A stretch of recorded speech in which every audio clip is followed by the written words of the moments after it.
Ciclos biogeoquímicos. Estes ciclos compreendem os processos pelos quais os organismos retiram os elementos químicos ou compostos da natureza, utilizando eles e devolvendo em seguida ao ambiente. Assim, a matéria se mantém constante no ambiente, mesmo sofrendo algumas modificações, mas ela está sendo constantemente reciclada. Nesses principais ciclos, a gente pode destacar os ciclos da água, do oxigênio, nitrogênio e do carbono. Os organismos que são chamados de decompositores são as bactérias e os fungos. Eles são capazes de realizar o processo de decomposição como uma forma de adquirir energia.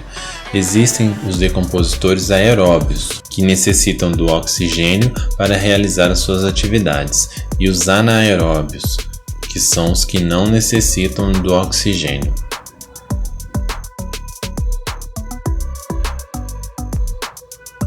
A água é um dos elementos essenciais para a vida no planeta. Ela está presente na natureza nos seus 3 estados físicos: sólido, líquido e o gasoso. E no seu ciclo, ela passa da fase líquida, presente nos rios e nos mares, para o estado de vapor por meio da evaporação. Nas camadas mais altas da atmosfera, o vapor da água se condensa e volta à superfície na forma líquida, um processo chamado de precipitação. Entretanto, quando o resfriamento desse vapor de água ocorre em excesso após a condensação, ele solidifica e volta à Terra na forma de neve ou granizo. Quando essa água cai no ambiente terrestre, ela infiltra no solo e vai parar nos lençóis freáticos. Os seres vivos, eles ingerem ou absorvem a água do ambiente e utilizam ela nas diversas reações que ocorrem nos seus organismos. Essa água pode ser devolvida ao ambiente pelos seres vivos nos processos de respiração, transpiração e também pela excreção.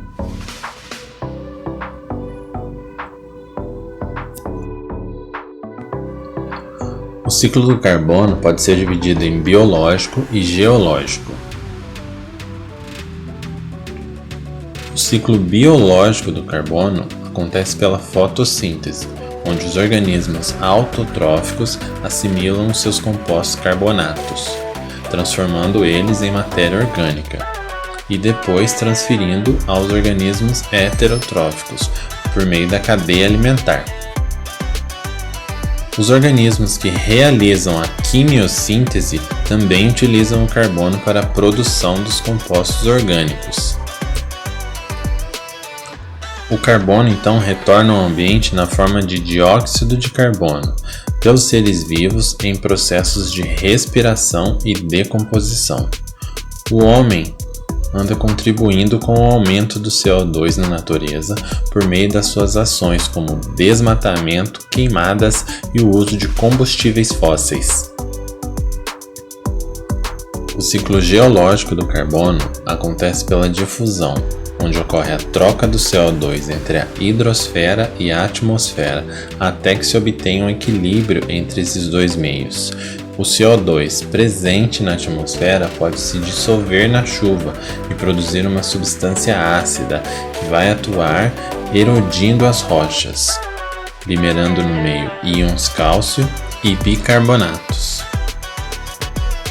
Esses íons são utilizados nos oceanos pelos organismos para a construção das suas conchas, que após a sua morte, eles se acumulam no sedimento. Esse material ele pode migrar para regiões de alta pressão e altas temperaturas, onde os carbonatos serão parcialmente fundidos, e essa ação dos vulcões liberará o gás carbônico novamente para a atmosfera.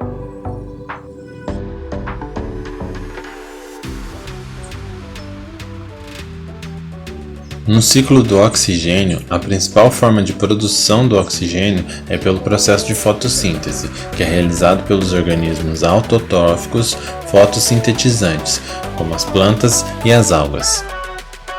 Esses organismos assimilam o dióxido de carbono para a produção da matéria orgânica e depois liberam no ambiente, como um dos produtos finais do processo, o gás oxigênio. Esse oxigênio que foi liberado na atmosfera, ele vai ser utilizado por alguns organismos no processo de respiração celular. Um dos produtos finais da respiração celular é o dióxido de carbono, que vai ser liberado no ambiente. Assim, a gente pode observar como os ciclos do oxigênio e do carbono eles são interligados. É importante dizer também que o oxigênio produzido também vai participar da formação da camada de ozônio.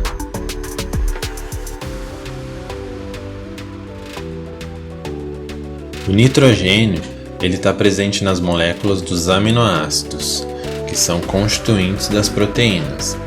Assim, ele é um elemento essencial para os seres vivos e constitui cerca de 78% da atmosfera. O ciclo do nitrogênio pode ser dividido em 3 etapas.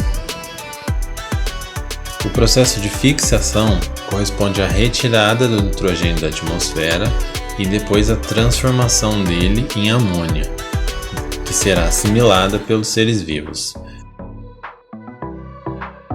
Esse processo pode ser realizado pelas cianobactérias no meio aquático e pelas bactérias que vivem no solo, e também por bactérias que vivem nos nódulos presentes nas raízes das plantas. Pode ocorrer também a fixação atmosférica do nitrogênio por meio das descargas elétricas, só que esse processo ocorre em menor escala. A amônia que foi produzida anteriormente e também a que foi liberada pelos processos de excreção dos animais e também pela decomposição, ela vai ser convertida no solo em nitritos e nitratos, que são substâncias mais facilmente absorvidas e assimiladas pelas plantas. Esse processo é realizado pelas bactérias denominadas nitrificantes. Nessa etapa, as bactérias desnitrificantes retiram o nitrogênio dos compostos nitrogenados, como o nitrito e o nitrato, e depois devolvem ele na atmosfera na forma gasosa.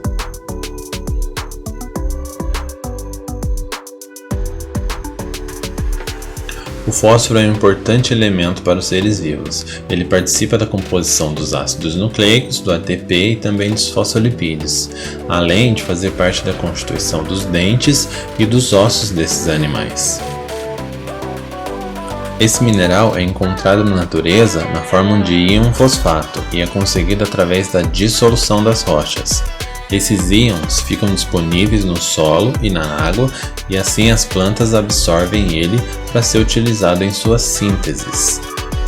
Os animais, nesse caso, obtêm esses íons através da água e dos alimentos.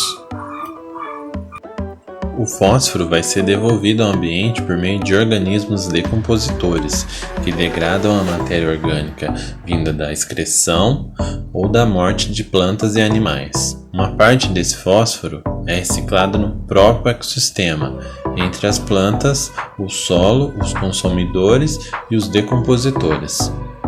Outra parte desse fósforo é levada pela água da chuva para os lagos e os mares, onde pode se incorporar às rochas. Esses íons, então, voltam para os ecossistemas terrestres através dos processos geológicos, como a elevação do leito do mar ou abaixamento dos níveis de águas, entre outros fatores.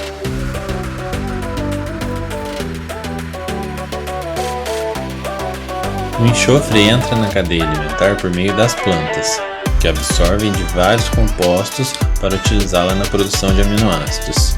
Os micro-organismos decompõem os aminoácidos de restos de animais e plantas e são os responsáveis pela oxidação do reservatório terrestre do enxofre, por sua liberação para o ambiente e também para fixação nas rochas. O enxofre ele pode ser lançado à atmosfera também por emissões vulcânicas, oceânicas, industriais e também pela queima da biomassa. Assim que ele chega na atmosfera, o enxofre logo passa por um processo de oxidação e também diversos processos físicos e químicos estão envolvidos nessas transformações na atmosfera, para a retirada do sulfato da fase gasosa na sua mudança para a fase aquosa. O aumento desses óxidos de enxofre na atmosfera, vindos principalmente do aumento da poluição industrial, levam à ocorrência de chuva ácida. Esses gases, que reagem com o vapor de água e outras substâncias, formam o ácido sulfúrico, que além de causar problemas estruturais, como o desgaste de monumentos, desencadeiam também uma degradação do meio ambiente.